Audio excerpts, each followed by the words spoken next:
Hello, it's Randi Rhodes. Here's a clip from our show, and go to randyrhodes.com for the whole thing and a podcast. Buy a stinking podcast. Mary had a little man. The fall. We believe that all men are created equal. To the magnificent mosaic that is America. From radio beacon to radio beacon. I have a dream today. Change has come to America. Believe me. Knock, knock. Who's there? It's a figment of your imagination. Randi Rhodes Show. Turn up your mind. Hey, this is unbelievable. This is the idiot. This is the idiot in chief, okay? Idiot Trump. It. This is it. Talking about homelessness to Tucker Carlson. First of all, but before I play the president's ideas on what to do about homelessness, I just want you to know that there are some cities in this country that have figured out homelessness. Austin, Texas is one. They took about 27 acres and they set it aside, and then they put, these, the tiny homes, the little teeny tiny homes that people are liking now. So they decided to take 27 acres and set it aside and put tiny homes on these 27 acres and rent them out for no more than $400 a month.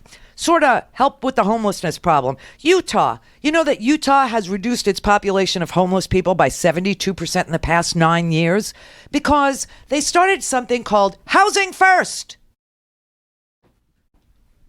I suggest you ever read Mother Jones? It's a very, very good magazine. Mother Jones does a whole long, it's like a 20-page article on the Housing First program in Salt Lake City.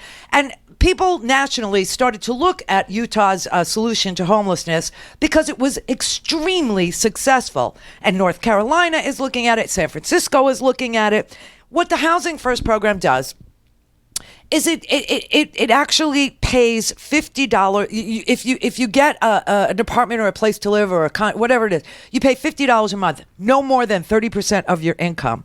You give people shelter first, and then you focus on what led to the homelessness, whether it's a personal issue, whether it's a loss of a job, whether it's mental illness, whether it's mental disorders, or it's an addiction problem. You first get somebody sheltered and safe.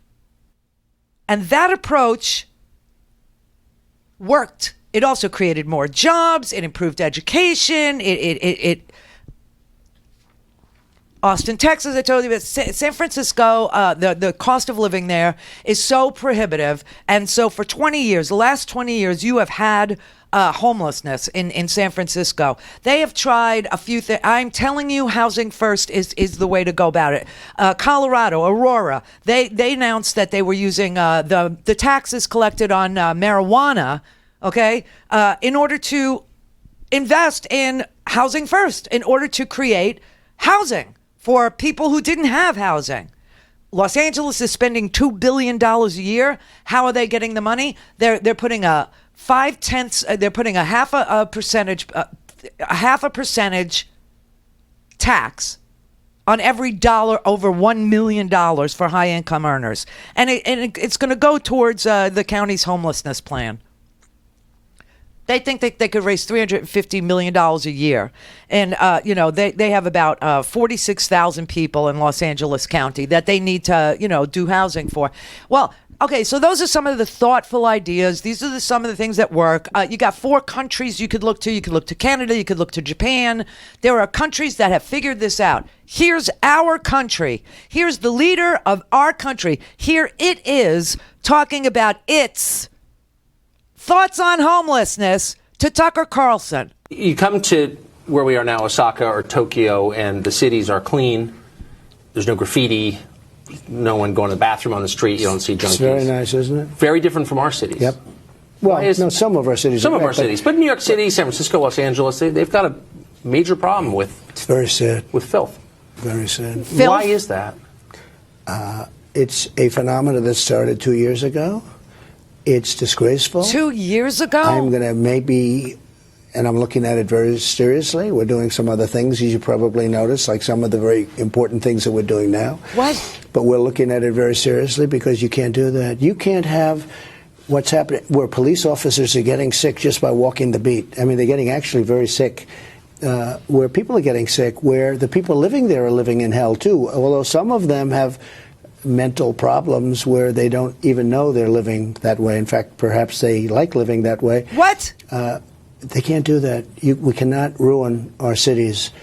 And you have people that work in those cities. They work in office buildings, and to get into the building, they have to walk through a scene that nobody would have believed possible 3 years ago. 3 years. And this is the liberal establishment. This is what I'm fighting. Oh, my God.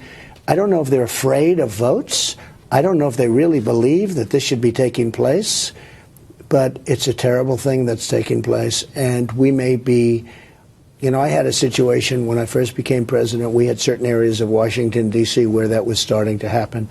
And I ended it very quickly. I said, you can't do that. When we have leaders of the world coming in to see the President of the United States and they're riding down a highway, they can't be looking at that. I really believe that it hurts our country. Oh, dear God.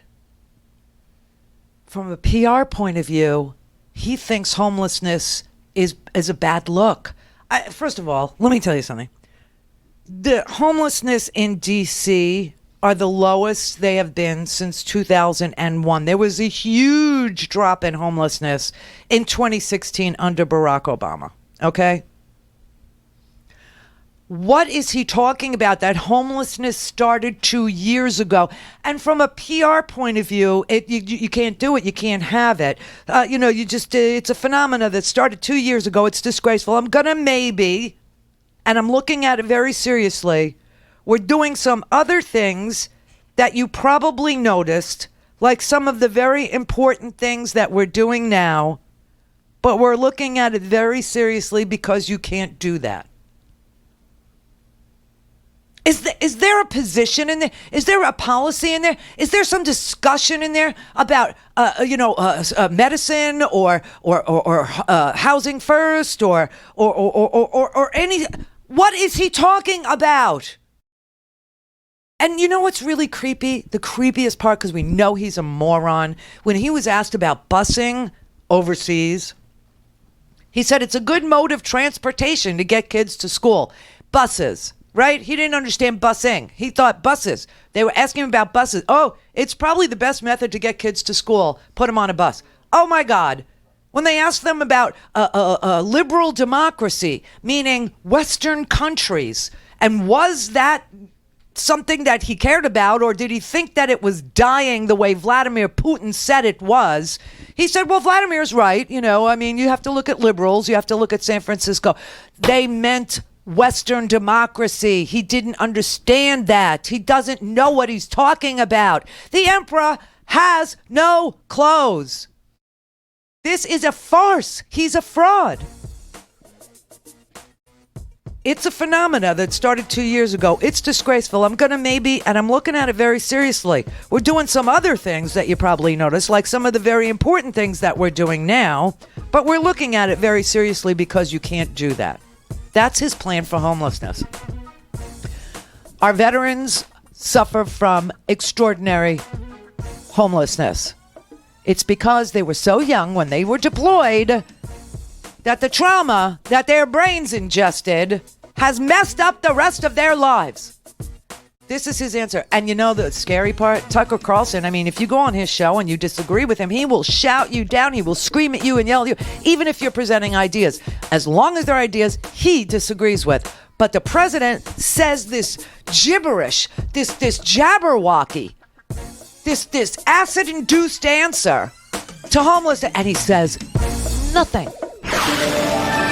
Go to RandiRhodes.com for the whole thing and a podcast. Buy a stinking podcast.